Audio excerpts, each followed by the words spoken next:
어서 오세요. 네, 두 분과 함께 오늘 시장 정리 그리고 내일장 전망까지 해드리도록 하겠습니다. 종목 OX로 첫 번째로 살펴볼 종목은 삼성전자예요. 오늘 새로운 이슈가 나온 건 아니지만 그래도 배당나기를 맞아서 시총 상위 종목들이 좀 밀리고 있으니 이럴 때 우리가 어떻게 대응을 해보면 좋을까? 또 연말을 맞아서 삼성전자 내년을 위해 매수를 해봐야 될까? 두 분에게 OX로 여쭤보도록 하겠습니다. 의견 주시죠. 네, 삼성전자에 대해서는 O로 의견 주셨고요. 이 O가 강력한 O입니까? 아니면 X하긴 좀 그래서 O입니까? 그럴 거면 좀 바꿔주세요. 도형을 좀 바꿔주셔서 네. 다양한 의견을 반영하실 수 있도록 노력을 한번 해보겠습니다. 네, 힘써주시고요. 네. 일단 세모에 가까운 O입니다. 세모에 가까운 O. 네, 차라리 SK하이닉스가 낫다라는 쪽으로 말씀드리고 싶고요. 삼성전자는 일단 지금 기준으로 보게 되면 1.7% 하락했지만 혹시 특별 배당 기대감까지 있다 보니까 네. 합치게 되면 이보다는 좀 낫겠지라고 하는 게 오늘 나오는 변화 같은데, 근데 지금 여기서 삼성전자가 1월 달 중반쯤 가면은 또 삼성전자의 블록딜 얘기가 나올 수 있겠죠. 그래서 지금 홍라희 여사가 갖고 있는 지분을 또 여러 가지 변화가 나올 수 있기 때문에 이에 따른 수급 변화도 좀 체크해야 될 부분들은 있을 것 같고요. 상대적으로 SK하이닉스가 낫다는 이유는 이번에 또 이제 중국에 있는 시안 공장에서 어떻게 보면은 지금 이제 가동은 제대로 되는데 물류 때문에 이제 셧다운이 되다 보니까 물류 때문에 낸드 플래시 쪽이 제대로 공급이 안 되게 되면은 이에 따른 반사익을 누가 누릴까라고 하게 되면 SK 하이닉스겠죠. 그래서 이 부분이 조금 더 눈길이 간다라고 보여지면서 또 마침 이때 딱 인텔의 사업부 인수했죠. 이 부분까지 실적에 가산되는 모습들을 본다라고 하게 되면 기왕이면 하이닉스가 더 좋겠다 이렇게 보여집니다. 그래서 세모인 듯한 O다. 차은수 시장님도 그럼 세모인 듯한 O였습니까? 저는 삼성전자만 김민수 대표님처럼 시야가 넓지 못해서 삼성전자만 봤는데 삼성전자는 그냥 옵니다. 그냥 옵니까? 삼성전자는 명불허전이다라고 말씀드릴 수가 있겠고, 네. 물론 삼성전자나 SK하이닉스가 좋냐라고 보면 저도 물론 SK하이닉스 쪽에 손을 들어드리긴 하겠습니다만 삼성전자의 배당 이후의 모습들을 보게 된다면 결국 회복할 수 있을 것으로 보여지고요. 8만 전자를 넘어서 9만 전자까지는 충분히 가능성은 열려 있다. 하지만 이것은 우리가 당장 빠른 1월 달에 간다라기보다는 시간이 다소 오래 걸릴 수도 있습니다. 하지만 굳이 여기서 우리가 이제 X를 드린다라고 한다면 이 종목을 회피해야 된다라는 그런 의미가 있기 때문에 O를 드린 것은 회피할 의미가 전혀 없고요. 오히려 지금은 버티기로 들어가는 것도 좋은 전략이 될 수 있다. 그렇게 좀 말씀드릴 수 있겠습니다. 네, 삼성전자에 대해서 O 의견 주셨습니다. 최근에 자율주행 그리고 차량용 반도체 얘기가 나오고 있는데 그렇게 된다면 또 내년에 주가의 상승을 더 점쳐볼 수 있지 않을까 기대도 커지고 있는 삼성전자입니다. 두 분 일단 O로 일치가 되었고요. 이어서 두 번째 특징주 만나보시죠. HMM이에요. 해운주 4분기 실적 기대해 볼 수 있을까요? 오늘 해운주들 그리고 경기 민감주들 그 안에서 그동안 많이 밀렸던 종목의 반등이 나와주고 있습니다. 삼성 엔지니어링도 상승하고 있는데 많이 빠져서입니까? 아니면은 실적 기대가 됩니까? OX로 의견 들어보도록 하죠. 네, 이번에도 두 분은 O로 일치가 되었고요.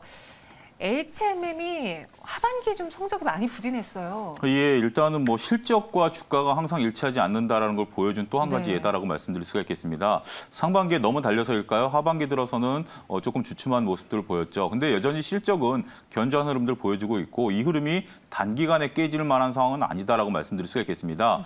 내년도에도 경제 성장률이 지금 미국이 한 3.8%대까지 유지될 것으로 보여지면 세계 경제가 더욱더 활발하게 돌아갈 것은 자명한 거고요. 지금 배를 빠르게 만들어내고는 있습니다만 수요를 이제 이 공급이 수요를 따라올 수 있을지는 시간이 좀 필요하죠. 당분간 HMM의 어떤 이익단에 대한 부분들은 충분히 있을 것으로 보여집니다. 물론 이제 HMM 같은 경우는 재무제표상에 일단 비용이 좀 많이 늘어났다라는 점이 걸림돌이긴 합니다만 이렇게까지 조정을 받을 수 있었을까에 대해서는 조금 동의할 수 없고요. 이제 조금 그렇다고 해서 직전 고점까지 드라마틱하게 올라간다라는 것을 말씀드리기도 쉽지는 않습니다만 이제는 바닥권에서 어느 정도 기지개를 펼 수 있을 가능성이 높다. 이렇게 설명을 드릴 수가 있겠습니다. 네, 기지개를 펴면서 HMM에 대해서는 당분간은 그동안 많이 못 갔으니까 실적 반영을 충분히 못 해냈으니까 지금은 조금 더 봐도 되지 않겠느냐. O 의견 주셨습니다. 이어서 세 번째 특징주 확인해 볼게요. 참 이런 종목이 매도 타이밍 잡기가 어려운데요. 넥스트 사이언스입니다. 나노코박스에 대한 기대감 여전히 유효한지 이제 결과 발표가 얼마 남지 않았기에 또 투자자분들이 계속 눈치 싸움 벌이고 있는 대표적인 종목 중에 하나거든요. 넥스트 사이언스 현재 21% 가깝게 급등하고 있고요. 두 분에게 투자 의견 여쭤볼게요. X입니다. 좀 무섭나요? 죄송합니다만 네. 나노코박스인가요? 오늘 처음 들었습니다. 그래요? 네. 오. 저는 듣고 그냥 유산균 종류인 줄 알았더니 그게 네. 아니네요. 네. 그래서 넥스트 사이언스 관련돼서 지금 나오는 얘기는 그전부터 얘기가 좀 나왔다가 이번에 들어가면서 변화가 나온다고 봐야 될 것 같은데 이쪽 이제 베트남 제약사죠. 나노젠이라는 회사가 있는데 계열사고 거기서 이 나노코박스라는 백신을 이제 긴급 사용을 승인을 베트남에 신청했는데 이게 거의 결과가 나올 때가 됐다라는 관점 쪽에서 이제 들썩이는 관점으로 보여지고 있는데 그게 단 것 같습니다. 그 이상과 이하도 아닌 것 같고요. 근데 혹시나 치료제였다면은 혹시나 좀 달리 생각할 수 있을 것 같은데 백신이란 부분에 대해서는 아직 그렇게 확신이 좀 덜 가는 상황들이기 때문에 이를 가지고 어떤 중요한 판단과 특히 그를 통한 이제 넥스트 사이언스의 어떤 강한 주가의 변화로 더 기대를 하기에는 오히려 호재가 나오게 되면 그때가 나왔을 때가 그러니까 셀 온 자리죠.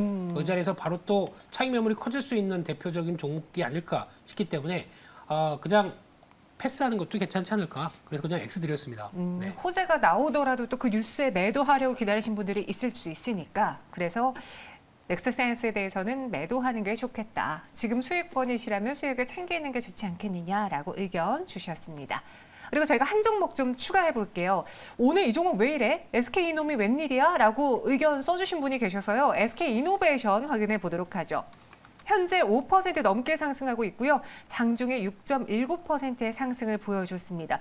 오늘 외국인 기관의 순매수가 보여지고 있고 사실 LG화학과 함께 SK이노베이션, 이 셀업체들의 주가가 하반기에 많이 부진했는데 오늘의 상승 우리는 어떻게 해석해 볼 수 있을까요? 창 실장님, SK이노베이션 OX 중에 무엇이에요? X예요? 저도 하나요? 아니요, 예. 네, 예. O입니까? 네. 깜짝 놀랐습니다. 둘 다 여쭤봐야겠어요. 네. SK이노베이션에 대해서 조금 상승을 부정적으로 보신 이유가 있다면요? 아니요, 상승 못할 이유는 없다라고 보여지는데 네. 일단 SK이노베이션 같은 경우 현재 지금 우리가 이제 LG화학과 같은 계열로 봐야 되겠죠. 물적 분할에 대한 이슈가 아직까지 가시지 않았죠. SK이노베이션이 반등을 나타낸 게 정부 여당이 물적 분할을 좀 규제하겠다 이런 부분들 때문에 전반적으로 이 SK이노베이션부터는 해당이 안 될 가능성이 높다. 이제 그렇게 보는 시각들이 있었는데 제가 볼 때는 정부 여당에서는 지금 기본적인 발언이지 이게 구체적으로 액션을 가기에는 쉽지 않을 것으로 보여지기 때문에 저는 SK이노베이션이 반사 이익을 보일 가능성은 별로 없다. 물적 분할을 하게 될 것이다. 그렇게 저는 보는 거고요. 두 번째는 지금 물론 CES의 SK그룹이 전반적으로 이것까지 포함해서 네. 참여한다라고 발표를 냈기 때문에 새로운 모멘텀이 나올 것은 좋습니다. 정말 회사 자체는 좋아요. 이 회사에 대해서 부정적인 의견을 말씀드릴 수 있는 요소는 거의 없습니다. 물적 분할만 빼고요. 그래서 그 부분에 저는 좀 포커스를 맞추고 있다 말씀드릴 수 있겠습니다. 네, 분할 상장을 이제 3년 후에 하겠다라는 이야기가 좀 나오면서 SK이노베이션 그리고 이 종목에 대한 투자 의견 두 분은 OX로 나뉘어졌는데 일단 차윤 소장님은 분할 이야기가 가장 걱정이다 네. 이야기해 주셨고요. 김민수 대표님은요? 네, 분할을 뺀다고 하더라도 정유사가 20조 원 가치 있는데 그리고 나머지 배터리 가치는 제로인가요? 네. 이렇게 생각하게 되면 지금 3사 중에서 가장 쌉니다. 그렇기 때문에 지금 보여지고 있는 SK이노베이션은 그동안에 나왔던 공매도가 청산되는 과정이 서서히 이어지는 흐름이라고 봐야 될 것 같고요. 그렇게 되면은 물론 LG화학은 거의 이제 예정된 수순으로 가다 보니까 논외로 하고 그 밖에 삼성 SDI나 특히 SK이노베이션 같은 경우는 일단 회복에 무게를 둔다라고 하게 되면 배터리 가치 제로로 평가되고 있는 SK이노베이션한테는 여기서 X로 드려야 될 이유가 전혀 없습니다. 그러니까 분할 이슈를 빼고 봐도 지금 정유 업체로만 가치 평가를 해도 너무 낮다. 네. 라고 이야기해 주셨습니다. SK이노베이션 오늘 왜 오르는지 좀 궁금하셨을 텐데요. 저희도 한번 조금 더 체크를 해보도록 하겠고요. 두 분의 OX는 여기까지입니다. 그럼 직접 고른 특징주는 무엇이 있을까요? 마감에 산다 종목 확인해 보시죠. 키워드입니다. AI의 강자고 마음껏 날자. 항공. 네. AI. 또 더 얘기해 주세요. 뭐 좀 힌트를 더 주세요. 로봇. 그만하겠습니다. 예. 넘어가시죠. 네, 예. 마음껏 날짜만 맞춘 것 같네요. 어떤 종목인지 바로 열어보도록 하겠습니다. 차유서 소장님과는 한국항공우주를 그리고 김민수 대표님과는 바이브 컴퍼니를 마감해 사보겠습니다. 저는 사실 뭐 항공이라고 해서 여객 쪽을 생각을 했는데 조금 다른 항공이긴 해요. 여객은 아직까지 좀 날아야 되려면 시간이 좀 걸릴 것 같고요. 네. 뭐 그런 부분들은 비행기 타고 가고 싶네요. 그런 얘기하니까. 그렇죠, 네. 그거는 이제 희망이고요. 제가 한국항공우주를 이제 말씀드린 게 오늘 이제 뭐 한국항공우주라든지 하나 에어로스페이스 같은 방산 관련주들의 움직임이 뭐 이렇게 견조하다라는 것이 하나 이제 눈에 들어왔다라고 좀 말씀드릴 수가 있겠습니다. 우리가 항공우주 테마는 내년도에 시장을 이끌 어떤 가장 핫한 아이템 중에 하나다라고 감히 좀 말씀드릴 수가 있겠고요. 현재 지금 뭐 내년도 3월 달이죠. 일단 누리호가 또 이제 또 하나의 위성이 발사가 됩니다. 그렇게 된다라면 새로운 모멘텀이 있을 것으로 보여지고요. 우리가 이제 지난 가을에 거의 근접할 정도로 성공을 했기 때문에 이번 3월 달에는 조금 가능성이 더 높아지지 않을까 그렇게 말씀드릴 수가 있겠고 그렇게 된다라면 우리가 이제 글로벌 시장에 있어서의 인공위성 시장까지도 어느 정도 포지션을 차지할 수 있게 된다라는 것들이죠. 그런 부분에 있어서 가장 많은 역할을 하고 있는 게 한국항공우주가 아니겠는가 말씀드릴 수가 있겠습니다. 더군다나 지금 최근에 문재인 정부 마지막 기간에 방위산 업체들 중에 네. 우리가 뭐 자주포라든지 아니면 비행기라든지 이런 수출에 대한 노력들을 좀 많이 하고 계신데요. 이런 것들이 가시적인 성과로 내년에 나올 가능성이 높습니다. 특히 중동 부분에 있어서 K-시리즈 비행기의 어떤 수출에 대한 모멘텀 이런 것들이 나올 가능성이 있기 때문에 그런 부분들을 감안하게 된다면 한국항공우주가 이제는 잠에서 깨어나서 마음껏 날아갈 수 있는 그런 상황이 연출되지 않을까 말씀드릴 수가 있겠습니다. 가격 전략은요? 일단 뭐 가격은 36,000원까지 목표 가격을 제시해드리고요. 네. 31,000원 손절 라인을 제시해드리긴 하겠습니다만 추세는 쉽게 꺾이지 않을 것으로 그렇게 파악을 하고 있습니다. 목표 주가는 36,000원, 손절가 31,000원이지만 추세가 쉽게 꺾이지는 않을 것 같다. 저희는 36,000원의 목표 주가를 향해 보겠고요. 김민수 대표님은 바이브 컴퍼니 네. 이야기하셨어요. 플리토, 네. 네, 셀바스 AI, 네. 위세 하이텍 네. 이 차이가 뭘까요? 오늘 다 급등하죠? 네. 네, AI 쪽입니다. 네. 로봇 테마 이후로 AI가 주도를 잡는다. 그 관련돼서는 또 가야 될 종목이죠. 그러다 보니까 같이 테마에 있는데 좀 무겁다라고 하게 되면 언젠가 또 시세 같이 붙을 수 있겠다는 쪽에서 아마 1월 달에 CES와 함께 나올 수 있는 모멘텀이 이제 로봇 테마에서 AI로 확장되는 국면이 나오지 않나라는 쪽에서 관심을 가져야 될 것 같고요. 이 회사는 AI 애널리틱스 발음이 죄송합니다. 예. AI 어시스턴트 이쪽에 대해서 기술 제품을 하는데 네. 특히 저희가 보통 알고 있는 기업에 어떤 문제가 있을 때 이를 알아서 적용하고 해결하는 여러 가지 AI 적용의 시스템, 솔루션의 강점을 갖고 있는데 그중에 AI 솔버 네, 이쪽 또 네, 한국말로 하겠습니다. 네. 네, 해결 프로그램 이쪽도 국내외에서 높게 평가를 해주고 있기 때문에 변화가 나올 걸로 보여지고 있고요. 그러다 보니까 AI를 통해서 나올 수 있는 디지털 트윈, 어제 나왔던 컴투스의 컴투버스 상당히 눈길이 가고 있죠. 이런 어떤 디지털 트윈과 연결시킬 수 있는 메타버스 환경이라든가 또 테크핀 같은 경우에서도 경쟁력을 신사업으로 가면서 경쟁력을 보여주고 있는데 그런 쪽으로 봤을 때 인공지능 핀테크 기업인 퀀티세 투 자회사로 들어와 있고요. 그러다 보니까 로봇 어드바이저 영어 많이 나오네요. 네. 네. 로봇 어드바이저로 프로그램이 돌아가는데 가상화폐도 적용시켰다라는 쪽에서 눈길이 가고 있고요. 또 투자 자문사까지 허가를 받았습니다. 그래서 이를 통해서 레빗이라고 하는 가상자산 투자 일일 자문업까지 할 수 있겠다라고 하게 되면 핀테크까지 영역을 넓혀서 AI를 충분히 활용하는 대표적인 회사라고 보여주시면 될 것 같은데 근데 실적이 적자입니다. 아쉽게도. 네. 근데 워낙 지금 여러 가지 프로젝트가 많다 보니까 인원을 투입해서 인건비에 따라서 약간 부담은 간다고 하더라도 내년 매출액이 한 40% 늘어나서 500억대가 넘어간다라고 하게 되면 성과가 나온다는 관점 쪽에서 주목해서 바라봐야 될 AI 업체라고 생각됩니다. 가격 전략은 어떻게 세워볼까요?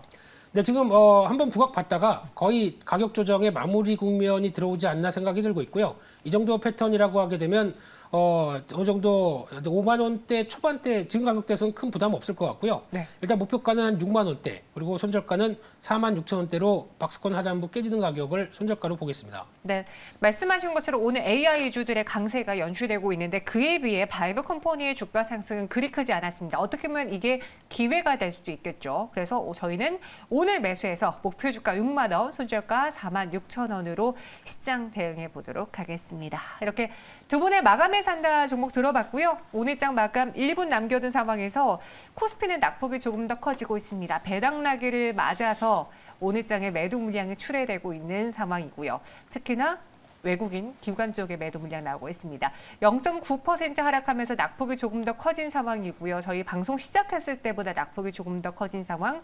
2,992.61포인트 지나고 있습니다. 반면 코스닥 쪽에선 그래도 빨간불이 들어와 있는데요. 큰 움직임은 아닙니다. 1,028.14포인트 지나고 있고요. 오늘은 대형주들이 많이 하락하고 있는 시장입니다. 오늘 장에서 테마로는 AI주들이 빨간불을 켜고 있고 그와 달리 고배당주들은 밀리면서 통신주들, 건설주들, 그리고 증권주들 내림세가 확실히 보여지고 있습니다. 지금까지 마감동시효과 함께 하셨습니다.